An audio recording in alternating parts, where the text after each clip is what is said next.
They're keystone species. We need them.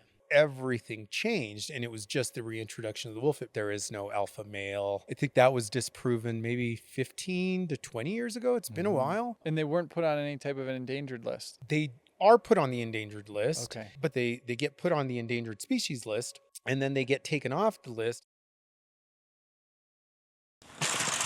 You always got to make sure one gate is closed before you open another. And Okay. Erosion and gross. Come on in. Hi. Wow, you're so sweet. You're so sweet. Yeah. How much can these wolves weigh? Oh, a lot. Yeah. She hasn't been weighed yet. I got to take her to the vet in 2 weeks, so we'll weigh her then. Wow. And see what So loving. Yeah, she's all the awesome. kisses. Wow. Yeah, Ashley is awesome. She's so what loving. people call like an ambassador. Yeah. But she's the best. Aw. What a sweetie. Their big old paws. What a sweetie. What a sweetie. Yeah. Wow. She's awesome. Cuetlachtepetl Wolf Mountain Education Center. So here, that's Shoshi meat. Shoshi. Come on, girl. It's okay. Yeah, it's Shosh. Aw. And that's lucky. He's a handsome guy, man, but he won't come around. Okay. Yeah. Now, how many wolves are here? We have 10 four-legged relatives here. Hi. Yeah. Hi. Oh, thank you. They're a matriarchal social system. Wolves are. There's no alpha, male, alpha. That's a European colonizer narrative. It's a Hollywood narrative. They're matriarchal. The females will come up and the males kind of stay back. Yeah. Ashley, who came to the gate, is a female. Nakai is a male. She's a female, and so you'll kind of notice that. What does matriarchal mean? That they're ran by the females. Oh, okay. The theory of alpha male has been disproven now.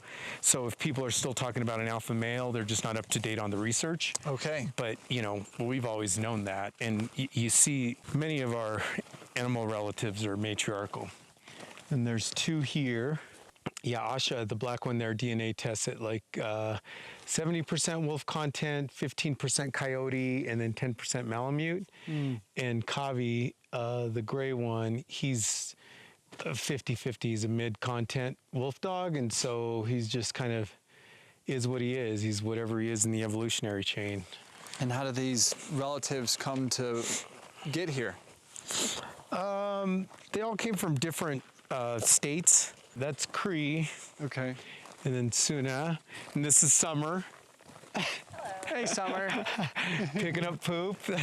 Thanks for doing that good work. That's an ongoing thing. Yeah, that's one tree that fell. Wow. Yeah, a lot of pine and juniper. Yep. Beautiful. See, there's several pens. Yeah, they have to stay separate. They'll try and kill each other if they go in. The females will try and kill each other. You can usually you can have 2 males and a female, but you can't have 2 females and a male. So because we have 5 females, we've got to keep them separate. They will try and kill each other. 2 here, 2 here, 2 in the middle, 2 over there, and 2 there. That's about 10? 10. Okay. Oh, and that's Ichabod right there. So Sam, who's the co-founder, that was her relative, her 4-legged relative that we had a ceremony and then buried him here. So there's ashes of different 4-legged relatives all around here. And I was starting to ask about the females interacting with each other.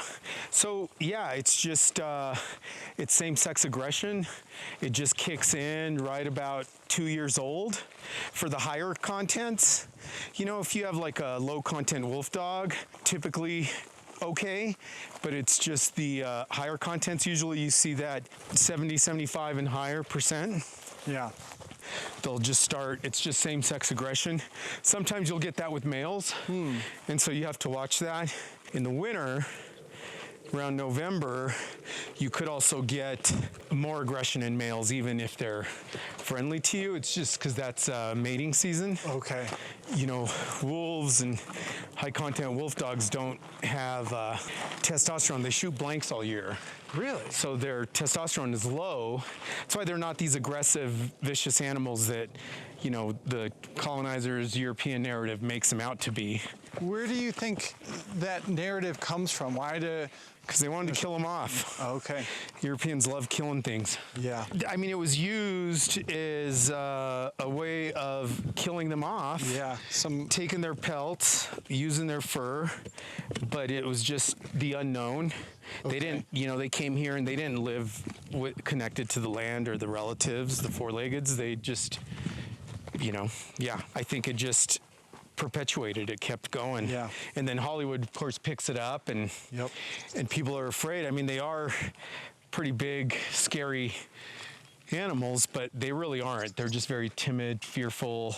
They don't want anything to do with a human. If they see a human, they run. That's why you never hear about a wolf attacking a hiker or a camper. Yeah. They don't do that. Yeah. There's been a few documented cases, but they're pretty old. But yeah, that's not what they'll do. So they take off. And when in nature, how do they travel?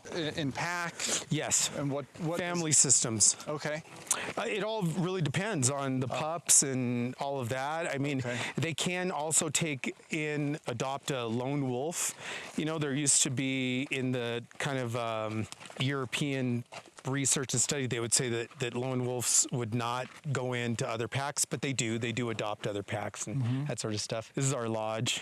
We have ceremony here all the time. We just had ceremony, so these are drying, so it's kind of messy. But, wow, you've got a abundance of stones here. Yeah. These have all been used? No, these here are like from here, and you can't use them. You have to use the other type of stones, but it's just to build the wall. A lot of prayer happens here. Yeah. And it's just awesome. Yeah. Has there been any fire risk or? Yes. I mean, right now there's a fire ban, but we always have, that's why we have this hose here for water, and we have all of those fire extinguishers. Okay. What's up, girlies? There's a narrative that when the wolves get a kill, the alpha male eats first and eats the liver. Yeah. It's actually the parents. So the parents are the mom and dad are kind of the alpha. Even when you watch National Geographic or something, you don't see the rest of the pack waiting. They all go at it. So, I mean, that should tell you that not really. Yeah, okay.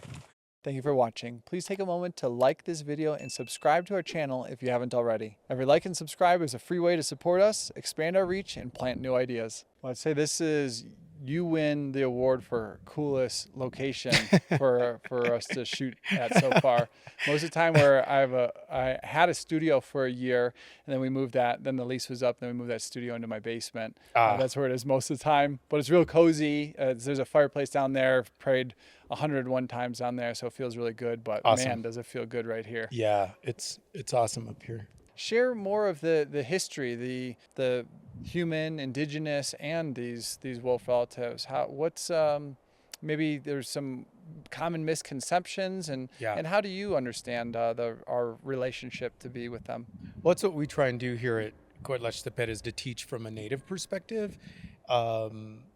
These are our relatives. They're four-legged relatives. They're not just these vicious attacking animals that need to be killed or whatever the case is. That's, like I said before, that's that viciousness and misunderstanding comes from that colonizer European perspective. And I think when you go to other sanctuaries, rescues, you'll get that kind of European perspective and the research and that sort of stuff, which is great. I'm not knocking that. It's just that that's not what we do, because we're connected in a different way.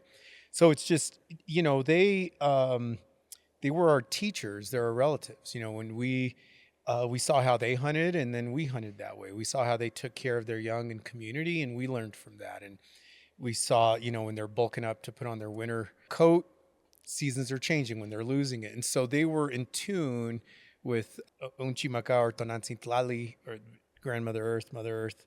And, we were in tune with that as well. So it's just respect for the Wolf Nation and seeing them as relatives and what we can learn from them. And letting them teach us and letting us connect to them. You know, it's not something that we need to be afraid of and try and kill off. So, yeah. Walking around here, there's certainly a bit of a dog like energy with the one or two that I got to pet, just giving me kisses and rubbing up on me and wanting pets. And I'm like, they're sweet and they're big, and they're unbelievably sweet and beautiful. Yeah, there's like you know, some are more social than others. There's like right around if you get them at a young age and you socialize, there's just this switch right around, what I've noticed, right around 3-4 months, there's a switch. They'll either be social, which doesn't mean they're like, you know, as social as a dog. They'll tolerate humans and they'll be friendly. But Lucky it's that us. switch. So some of them, you know, will have that, and then others, it just switches and they don't want anything to do with humans, and you respect that, you know. But yeah, it's right around 3-4 months. Or if they, you know, are older and you get them and they haven't been worked on, you know, a lot of them won't be social. So you shared how we've learned so much from them, maybe from a family system. Would you share what their family system looks like? Yeah, so it's really, I mean, that's exactly what it is. It's a family, right? So it's the parents, it's the offspring, and that's how it is. And you know, sometimes they'll take on a wolf that has been removed from the pack or had to leave the pack. They can, you know, adopt one, but it's all relatives. You know, is what a wolf pack is.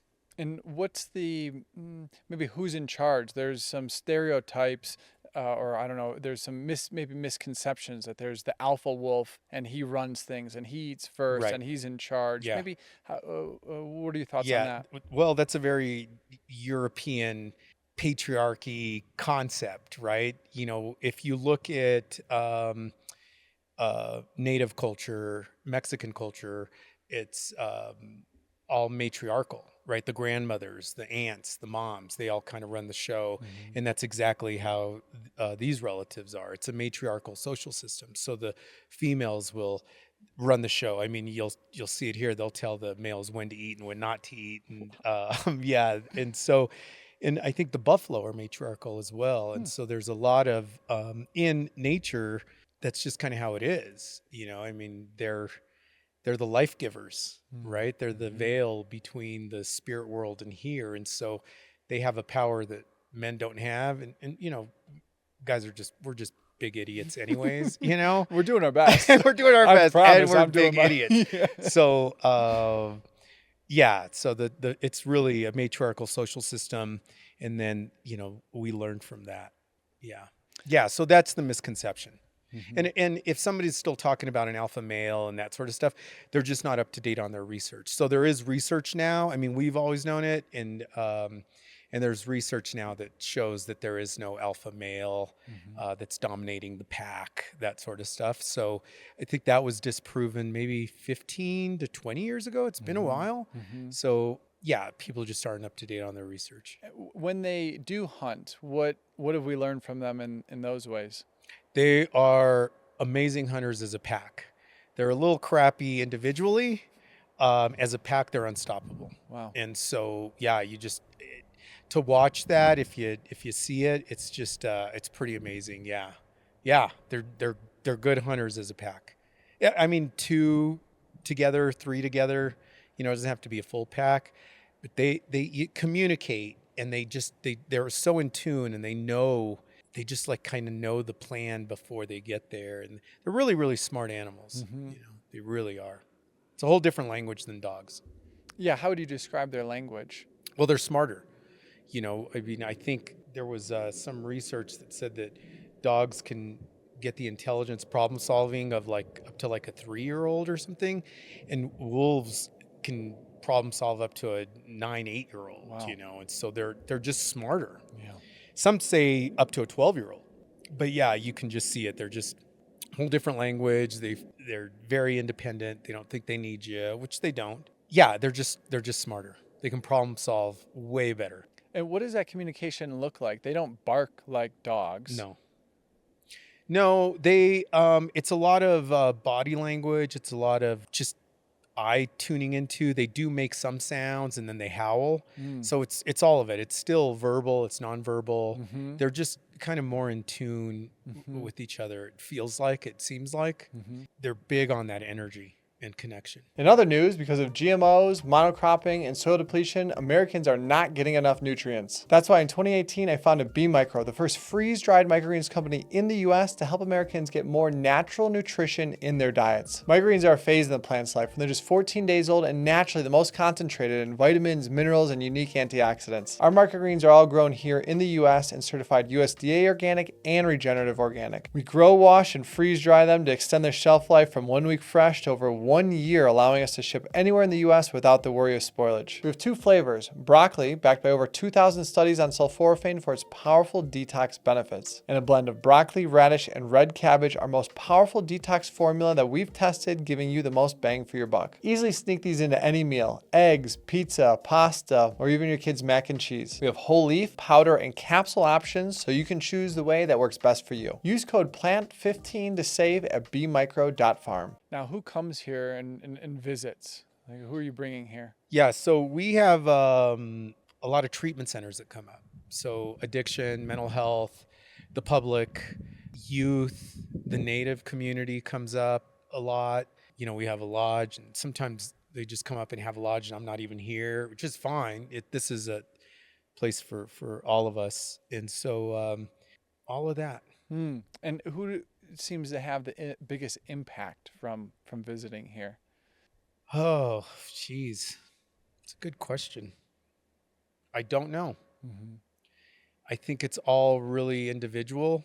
There's a lot of people that come here and will sit with the relatives and get some of the medicine that they carry and some healing, and it's all different levels. I guess it's just what you're carrying and what you need and how you tune in.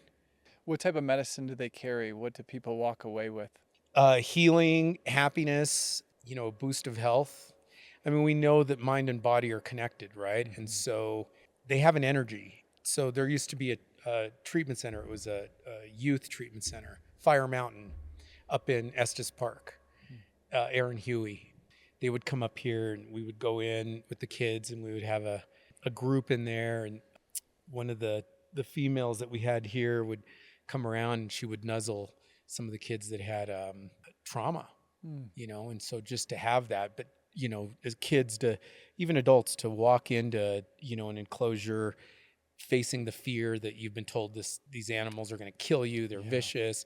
It's just this, and then paying attention to how you react and your body language, you're in tune in a different way, and then to sit with them and changes your mentality and your mind, and it gives you that boost of health that you need. Yeah, there's a lot there. How would you describe the soul, the essence of the wolf? Spiritual, connected, loyal, goodwill. Yeah, I guess that's how I would describe it. They sound like good friends. They can be, yeah. Yeah, unless they don't, really like you. Okay. Yeah. Then I mean, there's one, Ipaji down there. She still is pretty hesitant of me. She'll tolerate me, but she's like, yeah, I could do without you. Okay. Yeah.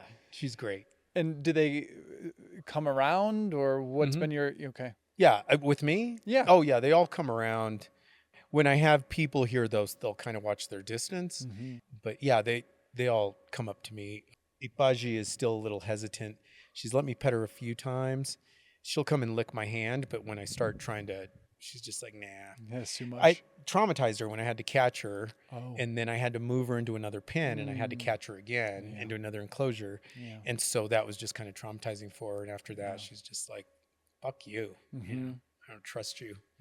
But that's been 4 years, so she's coming around. Okay, nice. Yeah, she's holding a grudge. Just take it easy. Yeah. What's the rush? Yeah, that's it. What's their lifespan? Well, in the wild, they can go up to 8 years old. I mean, it's not a lot. In captivity, they can go 16 years old, 18, 12. Yeah. What's the age ranges here? The oldest one here is Asha, and she's 14. And then Kavi is 12. and he just got diagnosed with cancer, unfortunately, and that's breaking my heart. Just like 3 days ago. And yeah, and then the rest of them are about 8, and then 5, and then Eashley over here, she just turned 2 yesterday. Oh, okay. Yeah. Yeah. Happy birthday. Yeah. Wow. What's a 2-year-old wolf like? The one that was in here jumping on you. Oh, really? Yeah. Oh, what a She's 2 years old. sweetheart. Yeah. You share that she's kind of like the ambassador Yeah. for the wolves. Lack of a better word. I don't like that word, but Yeah. that's the word that's used in the wolf and wolf dog community. Okay. Yeah. I think wolf therapy, I think equestrian therapy, I think how these horses can attune so well to the human and like really read the human. Do the wolves have that? Oh, yeah. Yeah. Would you Yep. share more on that? Yeah, it's kind of the same thing. They're all about energy and where you're at and what you're carrying, and they'll tune into that. And so but it doesn't mean that like if you're scared, they're gonna get away from you. They'll some of them will come up to you. It's a different connection. It's not this human. I think they're in tune a little deeper than that, you know. But for one of them to come up and let them pet you, or let you pet them is a gift. Yeah. I think, you know. I certainly felt that when I got to pet one in the pen, and then 1 or 2 through the fence. I was like, wow, I feel the blessing of that. That's very unique. What's our relationship with them in the wild? Well, I mean, that's just it.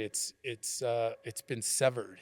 You know, that kind of connection has been broken when the colonizers came. You know, when they started killing off the wolf, the bear, the buffalo, the mountain lions, and just kind of destroying everything. Yeah. You know, it severed that connection. And so we're trying to rebuild that. Dallas Gudgel, he's Fort Peck, Dakota, who lives in Idaho. Him and I and Susanna and Vivian, we all worked with Cory Booker's office to write and introduce a bill. It's called the Tribal Heritage American Bison, Grizzly Bear, Wolf Restoration and Coexistence Act. And then Cory Booker announced it on the Senate floor in September of 2024. And that was a bill to try and get federal protection for the bison, grizzly bear, and wolf for those relatives of ours, in the same way that that we have federal protection for the eagle. Of course, Trump went into office, and so it's just sitting in some committee, and it could die in that committee, and they're not, you know, they don't care. They're not motivated. No, absolutely not. And so we'll have to revisit that when it's time, but it's out there and it was introduced. And so I think that is starting the healing process.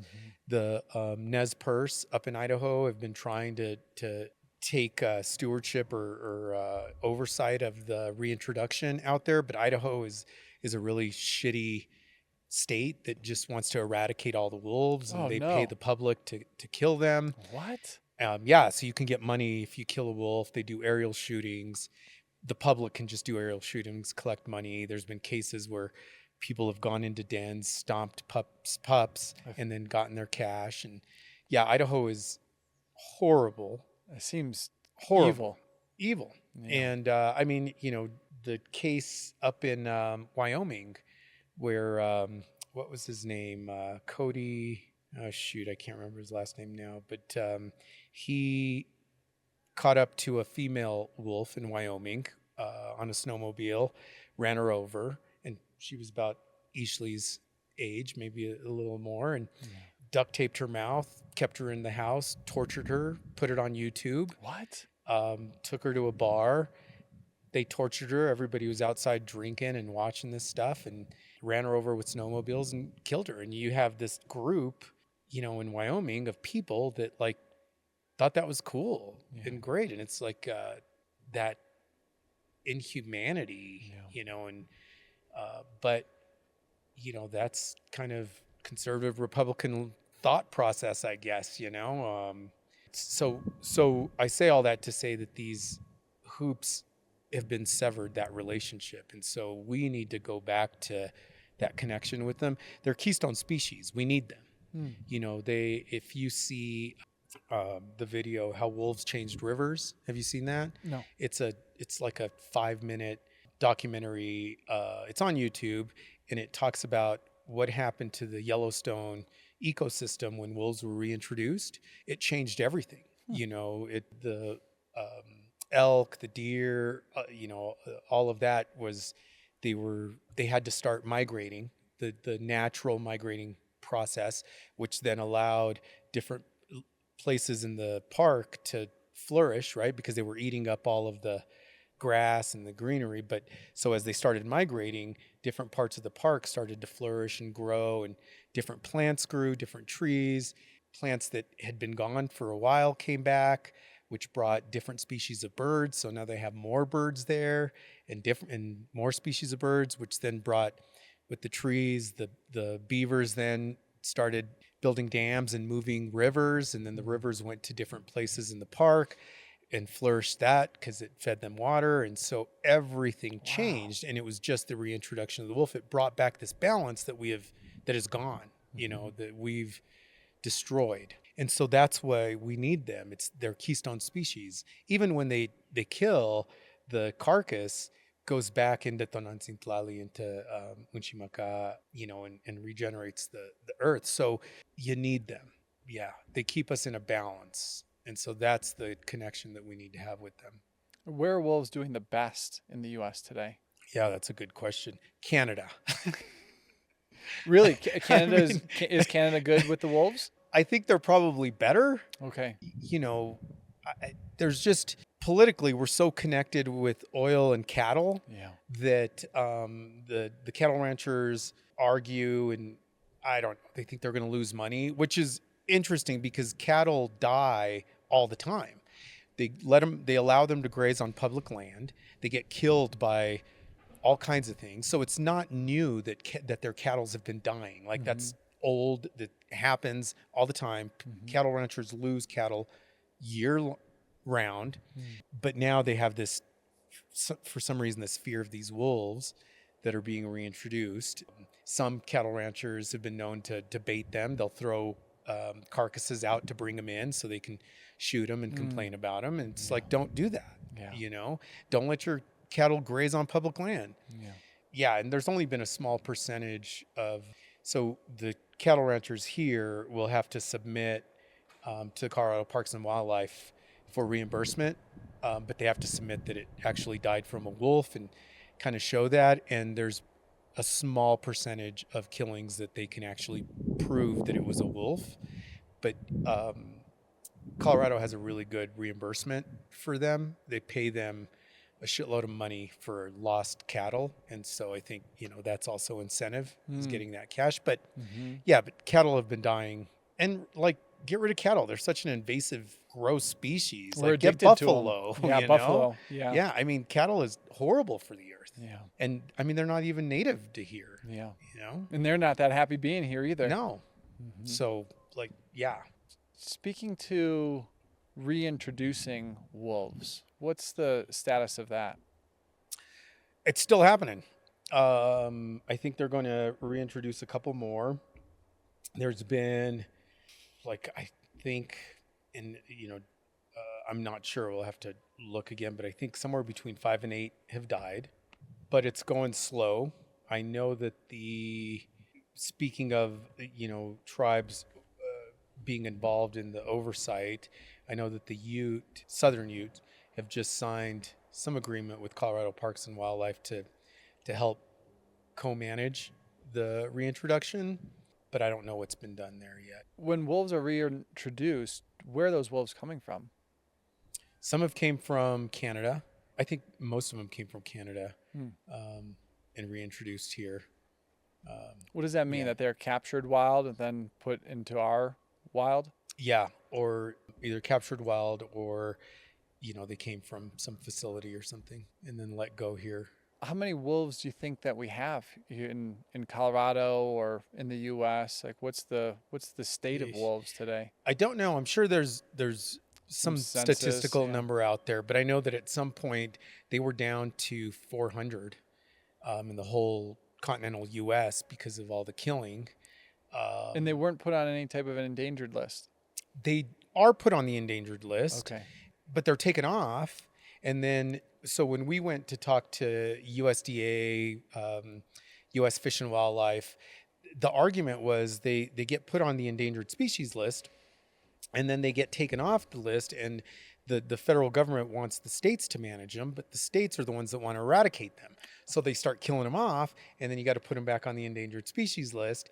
And then once they hit whatever threshold, that made up threshold, Yeah. then it goes back to the states who want to eradicate them. And so it's just, it's this game. And that's why we wanted that bill to pass, so we can get federal protection from them. Mm-hmm. You know, Lauren Boebert and what's his name, Tiffany from Wyoming, Wisconsin, one of those states, they wrote a bill called the Protect Our Pet and Livestock Act. And that, if that bill passes, it will not allow wolves to get back on the endangered species list permanently. It's Really? to keep them off because they want to eradicate them. They want to kill them off. And Lauren Boebert, she's a Colorado Psycho. Congress. Yeah, psycho. Yeah. I mean, what is her background? She's like a bar that you could, the whole thing was you could just bring your gun to, and she's been caught in a number of compromising situations. Yeah. Yeah, that's not a good look for No. Colorado or She for our wants that leadership. connection with the cattle ranchers and the money. And Oh, really? I mean, that's what I think, you Yeah. know, but what else? Why else would she be motivated to kill off these? yeah, why are you coming at the wolves, you know? And Yeah. so she they introduced that bill, so we'll have to watch that bill. And if that passes, they cannot be placed back on the endangered species list ever. That's to permanently remove them and to keep them off. Endangered species list is, or the Endangered Species Act is, what, 70 years old, 75 years old. It's like, it needs to be looked at again and rewritten and updated, and looked at, you know, the social system and in our ecosystem and all of that, because it's old Yeah. and nobody's looked at it yet. And so that's why that bill, the Tribal Heritage Act, was so important, or is so important, because I think it helps update the Endangered Species Act. This podcast is brought to you by B Micro, organic freeze-dried microgreens for easy, everyday nutrition. Sprinkle them on any meal and enjoy the benefits. Shop now at bmicro.farm and use PLANT15 to save 15% off your next order. Where does your hope, your energy, your strength come from for this work, and you know what the future holds? My relatives, you know, I'm committed to them, connected to them. I see them as relatives, and why wouldn't I want to help? Yeah. I mean, why wouldn't I want to help? It doesn't make sense to just kind of turn your back, especially when you know everything that's happening. You know, like I was talking about Idaho and Wyoming, and, you know, Alaska killing these relatives, and they're sentient beings, and they're keystone species. They're needed for us to continue. And, you know, humans are not the center of the universe and of the world, you know, is what, like, a lot of people think. And I think that's a very European concept as well, is that, you know, and that's very Christian, right? Christianity says that all of this was made for you, and, you know, dominate the animals and toil the, you know, the land and soil. And it's like, no, that's not. We're just, you know, there's the wolf nation, the eagle nation, the bird nation, the elephant nation. Like, they're all nations, you know, and we need to get back to understanding that and recognizing that and connecting to that. We're just discussing some of our political leaders. What do you think of a good leader? Like, what are the qualities, the traits of a good leader? Maybe how and how have wolves impacted your thoughts on that? Well, I think it's leading from what they say is, well, you know, in Lakota, Chantewashte, or in Nahuatl, Kualiyolot, a good heart. You know, leading from a good heart, connecting to the people, to this world, to the four-legged winged nation, just recognizing all of that. I think not putting emphasis so much on money, capitalism. Capitalism's the friggin' worst. The worst fucking government system. Allows for a lot of control and corruption. Well, and you have to, there has to be poverty in different levels for, which is not good. So I don't know. I mean, I think it's just really being more connected to people in the world and in the animal nations in a different way. I just don't think that we'll ever have that in this system. Yeah, I don't think that there's too much emphasis on European independence and patriotism and money and oil, and people have to give that up and meet somewhere in the middle, or give that up to come down to a different level. And people who value that as the most important things are not going to give it up. They're not going to negotiate or talk or let go of anything, to bring everything else up. It's just not, they're not going to do it. You can see it in today's, system, and just the government today, they're not going to give that up. So I don't think we're ever going to get there, unfortunately. What do you think's next for the human? What's the next evolution look like? Or is there an area that you're optimistic? So, well, what I think is great is that more people are connecting to their own native cultures. I think more people from Mexico are connecting to their native culture, because those borders are man-made. It's a European man-made concept. Those weren't there. And, Mexico is just tribalized natives. There's a conference that's happening next week called Buffalo Beyond Borders. And it's the buffalo are coming back to a lot of tribes here. A lot of non-federally recognized tribes also, and they're also going back into Chihuahua, Mexico, because they were there. And so it's just not looking at those man-made borders and knowing, that our tribes connected. And so there's bringing the buffalo back to Chihuahua. There's efforts for the red wolf, both in Sonora, Mexico, and Arizona. So there's, people working on both sides to bring that relative back. So I think that, we're moving, I think that there's a movement moving beyond those borders and bringing all the relatives and our ancestors back into connection, and doing a lot of work with non-federally recognized tribes, because just because you're federally recognized, that doesn't make you more native than another native that is non-federally recognized, and so just because a tribe didn't sign a treaty or the paperwork doesn't take away their indigenous. And just because you have that border doesn't mean that these people that you call immigrants, which they're not, the Yoeme, the Yaqui, are from Sonora, Mexico, all the way to Tucson. And they came to Tucson when they were running from the Mexican Spanish government and fleeing persecution, but they're from their heart land is Sonora, Mexico, or what is Sonora today. But the Odham, half their res is in the U.S. and Arizona, and the other half is in Mexico. The border cuts right through their res. The Apache are from Texas down to Chihuahua, Mexico, and then there's you get further into Mexico. There's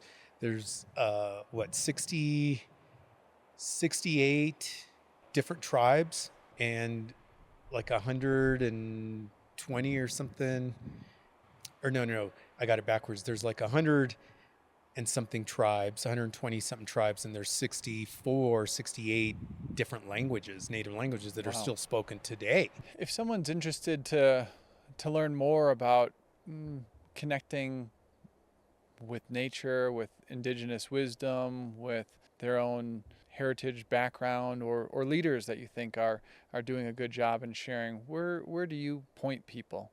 Is it like an entry point?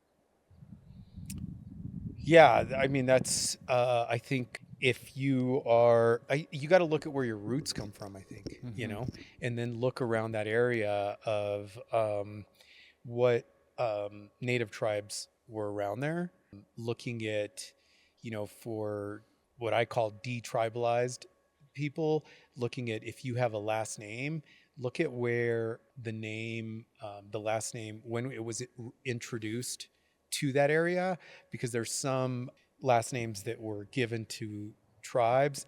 If you do some research, it wasn't there. And then like, in the 1800s or whatever, it was introduced to all these people.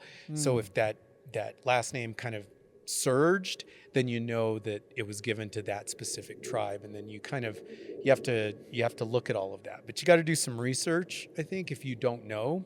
Talk to family, grandparents, great-grandparents if they're still around, and just, find where you came from and then reconnect to that land. Mm-hmm. What is it like when more Western, white people come around here? I sit in lodge and really respect and am hungry for indigenous wisdom. But there's also there's a bit of an imposterness with it. There's a bit of a there's certainly a lot of sorrow and sadness for all the pain and suffering that has happened, and yet I want to be part of the solution. I want to be part of that prayer for for us to all move forward in a good way, and to heal myself, and to let go of misbeliefs, all these things that I've been indoctrinated with. I grew up very conservative Christian as well, and where Jesus is still part of my management team. I don't nature is my church, and I just realize all of the indoctrination of these wolves and some of these animals are monsters, and indigenous people, they're bad things have been said so that we can feel comfortable with ourselves for taking their land and doing all the bad things that have happened. So there's something that I'm still wrestling with in that way, wanting to, like a yearning to learn and connect more in these types of ways, but then also feeling like not quite a belonging or deserving or something in that kind of a way. There's a lot there. Yeah. I mean, I think one, personally, I stay away from lodges that are all white. Mm-hmm. I think a lot of us do. Mm-hmm. We don't, that's not.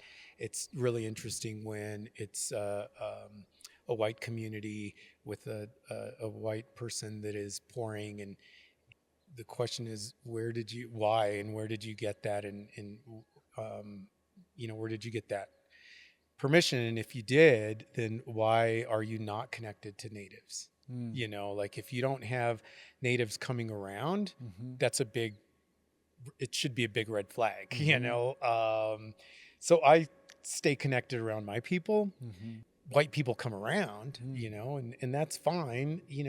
They're relatives too, whether they know it or not. I think it's just, you can't connect to native culture if you're not around natives. Yeah. I mean, that's the thing, right? It's a whole different mindset. It's a whole different perspective on thought, on life. And you're not going to get that if you don't connect with us. So I think that's the first part, right? Is that, and I don't mean to be, and I'm not like coming at you or anybody, but you're not going to get that in a white community with a white pourer sitting in a white lodge. Yeah. There's still I've done the wide variety of Europeans. lodges. I've done the European lodge, and I've sat with Dene medicine men, and it's a lot different. I can't even stay in the lodge when those medicine men are pouring. I'm like, holy cow! When I sit with my mostly white community, I could stay the whole time. It's like, who's pouring? They're bringing their own medicine, and that indigenous medicine is very strong. This podcast is brought to you by B Micro, organic freeze-dried microgreens for easy, everyday nutrition. Sprinkle them on any meal and enjoy the benefits. Shop now at bmicro.farm and use PLANT15 to save 15% off your next order. Yeah, and so, but I think it's just learning the way that we see the world and how we connect. It's just different. Yeah. And what was a good, which I was actually impressed, because there's a lot of books written about natives from European Americans, right? White folk, but the Kent Nuremberger, he wrote Neither Wolf Nor Dog. that one is probably the best one that I think, because it really kind of highlights how different we think. You know, they made a movie out of it. I wouldn't watch the movie. I would read the book. Okay. It's just, there's a lot that's missing out of that movie. Mm-hmm. Yeah, it really shows how we think differently than Europeans, Yeah. you know? But yeah, I don't know if I answered the question. Well, it brought up another question, and that's, can you share a little bit how you think differently? How do you understand, from your perspective? I think there's a different emphasis on things. There's a different feel to connecting. There's a different thought on functionality versus independence versus connection, time. Yeah, there's many different Speak ways. to time. Well, I mean, I think we always talk about time being a different concept for Europeans than natives, than Mexicans, than black people. We just don't put such a big emphasis on it. It's like it's going to happen when it's going to happen. Mm-hmm. Where you have to kind of be punctual. They say that if you show up, if a native, if a Mexican, if a black person's throwing a party and you show up on time, you're too damn early. That's true. You don't show up on time, know? So yeah, it's just a different, and it's not really something you can explain. It's just something that is in your core that you feel in a different way. And I think that's the difference. It's not, some of these things you can't put words to it. It's just this internal intuition, something. Yeah. So, I think people want to learn it and explain it. And there's some things that you can't explain. And I think people want to explain it so they can have some sort of control and dominance over it. And there's just some things that are just there that there are no words for it. I can't tell you why it disappears from my mind, or many of us, it just does. And that just comes from this core. So I don't know. I don't know if we'll ever really be able to put it in words. Where would you say that intuition comes from? That just knowing when these thoughts, ideas are dropped into us? I mean, the first thing that comes to mind is our grandmother's way of life, family experience, family values that are values in different ways. Many Europeans, I mean, now, people put a lot of emphasis on schooling and, education and get here and do this and be, rich and whatever. And when you're growing up in a different culture, there's more emphasis on a good heart and a good person and connection. That's going to take you farther. So I think it's all of that. It's just the way that you are raised in a different belief system. Mm-hmm. And where does spirit, God, creator come into that as well? You can't function without that. Creator, though, and God and connection and all of that is in that good heart, and it's in that goodwill foundation. It's in that connection with family. It's in that connection with their spiritual principles. Kind of similar to Narcotics Anonymous or, a 12-step fellowship says you got to live in spiritual principles. Well, you don't live in spiritual principles in isolation. You practice honesty, integrity, open-mindedness, humility, compassion with others. And so you need others to live in spiritual principles, and that's where it comes up. So I think it's just, and that is creator, that is God, right? And it's also the difference in our God doesn't say that you're the center of the universe, like I was talking about earlier. It's like God is in everything. And so it's recognizing that, and knowing that and putting emphasis on that. Many of us believe that the Christian God is a God. It's just a younger God. We pray to the grandfathers and the grandmothers who came before that God. And, the Christian God, you can tell it's like he's like a child. So, he throws tantrums because people don't love him. He wants his people to just love him only. He gets jealous. He wants to punish you. He like throws tantrums like a child. And so he's a younger God. Not to say that he's not. It's just that we're not going to pray to this younger God. We pray to the grandfathers and grandmothers came before him, the wiser ones, you know, and so we'll leave that to the Christians. And so yeah, it's a God. It's just this child who acts like a child sometimes, you know, and you see that. And when you look at the history of religion, Christianity is a younger religion. I mean, it all kind of fits, right? And so just staying connected to the grandfathers and the grandmothers gives you a different peace of mind and a different connection, I think. Yeah. And what does prayer look like for you on the day-to-day? Here, prayer doesn't go away. You know, it's not like prayer starts somewhere and ends somewhere. Yeah, it's You're always walking in prayer, and you have to know that, you know. And so so it's not that you have to always be aware of like praying. It's just it's in, like I said, those spiritual principles, just walking with integrity, with humility, with honesty, with compassion. As long as you're doing that, you're in prayer, you know. So it's not this concept of like, let me get on my knees by my bed and pray. Like, prayer doesn't stop. It can't, you know.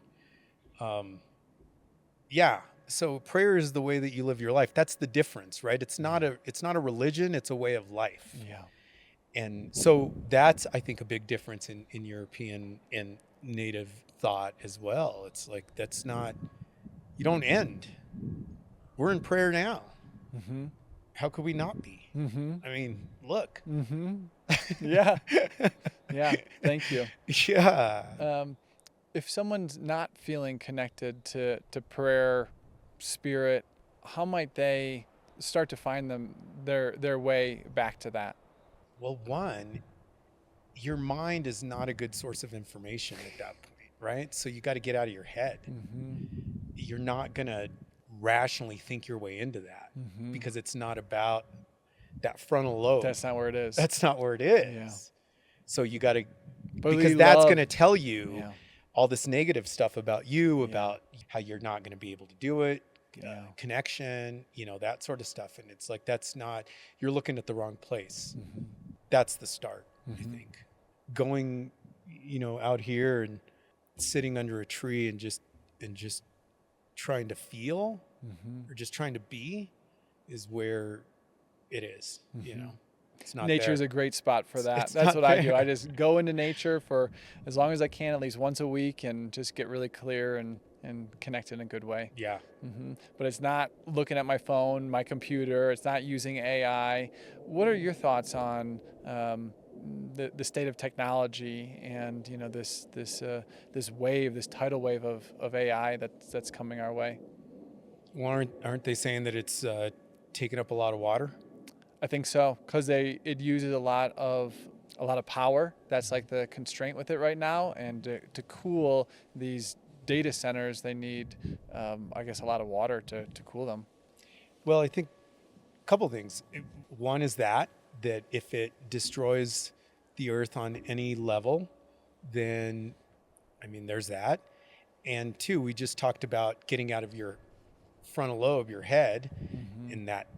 And if it keeps you there, then does it really connect you to spirit? Right. I think if anything, with overuse, it can be a strong tool to disconnect from spirit. I think one of the ways that I connect is through that intuition. And if I'm giving my intuition to this AI, then I'm not practicing that muscle, and it will atrophy and I'll lose it. Yep, exactly. That's exactly it. It happened to me with, I used to be in outside sales. I sold software for a decade before doing this work. And I had a GPS that I used to get around everywhere. And after a little while of using that GPS, I didn't know how to get anywhere without that GPS. And I think Yeah, you become reliant on that, dependent. and I think that's the slippery slope with AI. Yeah. Is people will ask it for advice at every turn, for every situation, not know how to talk to, you know, the person next to them anymore without asking AI, how do I say hi to this person? And then I think it could be a very strong tool for disconnection to self and spirit and each other. Yeah. Or maybe it just kills off all the humans and then the earth can regrow. What do you think? What do you think the purpose of humans are here? What do you think we're doing here? I think we're supposed to be caretakers, Yeah, you know? we're the only ones that can manipulate the land around us, really. Well, no, the relatives can do that. And they have. We just talked about That's a good Yellowstone. You're right. And they do that all the time if they're allowed to. Yeah. The mountains change the landscape and manipulate the terrain. You know, the trees do. The erosion does. Like, we're not the only ones that do that at all. I very much was of that mindset, and it was like a motivating mindset for me too. Like, I got to really help nature the best I can because, but I'm hearing you. No, nature will take care of itself. Yeah. Nature has a higher power of its own. Yeah. Nature is a higher power. Yeah. It knows how to, it knows how to change its landscape, how to rejuvenate, it knows all of that. We're the ones who fuck it up. Yeah. so no, that's the opposite. Yeah. We're just here to, I don't know. We're just here to help and be part of that process. But we're not the process. So Star Nation dropped us off here and I'm just waiting to get back. Well, thank you for all the good work that you're doing while here and sharing in this way today. Is there anything else that you want to share? Maybe something that you'd want to leave people with? I don't think so. I mean, I think just, I don't know, work to help us, these reintroduction efforts. I think for the wolf, for the buffalo, we need that. We need change, and we need change on that voting level. I know a lot of people are like, I don't want to vote. I have some people that I work with that don't vote because they say it's all rigged anyways, but they're looking at the presidency and the Senate. When you look at things that are happening on a state level or on a county level or on a city level, like, we need that. But I guess it's just really, help with these efforts to bring these relatives back. They're really important. And if you want to connect with spirituality, bring them back and let them bring that spirituality to you. And where can people learn more about this bill and about your work? Colorado Parks and Wildlife, their website has a lot of information. Paying attention to, we talked about that bill with Lauren Boebert, paying attention to where it goes, vote against it. Ask your congressman about the Tribal Heritage Act, bringing it back, passing it, looking at ways to change the Endangered Species Act, working on helping natives get the ability to oversee the restoration and being a part of that. I think that's going to be really important. So Colorado Parks and Wildlife, looking at tribes and what they're doing. In regards to me, our website, cwmec.org, we'll always post different things there. Great. And I want to offer you a gift as well. This is a product that I make. This is freeze-dried microgreens. Oh, awesome. Are you familiar with microgreens? I am. Yeah, but tell me about yours. Yeah, so these are grown, washed, freeze-dried in a really good way, grown in soil, USDA organic, regenerative organic. Microgreens are a phase in the plant's life when they're just 14 days old, and naturally the most concentrated in vitamins, minerals, very unique antioxidants, and that blend is especially powerful for detox, help the body produce its own antioxidants, its own kind of like fighters to fight off anything that just doesn't serve us. Awesome. Thank you. I appreciate that. How do you think about a young plant? Is there something that comes to mind for you in that way, from a vitality or from an energy or from a? I mean, it's life. It's just another life, and it's there to. It's a gift from Tonantzin from Unchimacad. It's just another way. This is our mother, right? And she provides everything for shelter, for food, for, all of that stuff. And so it's just, enough said, it's important. Thank you so much, Another Ozzie. prayer. Appreciate the time and connection. And Hope to connect again soon. Yeah, thank you. Thanks. Appreciate it. See you, everybody.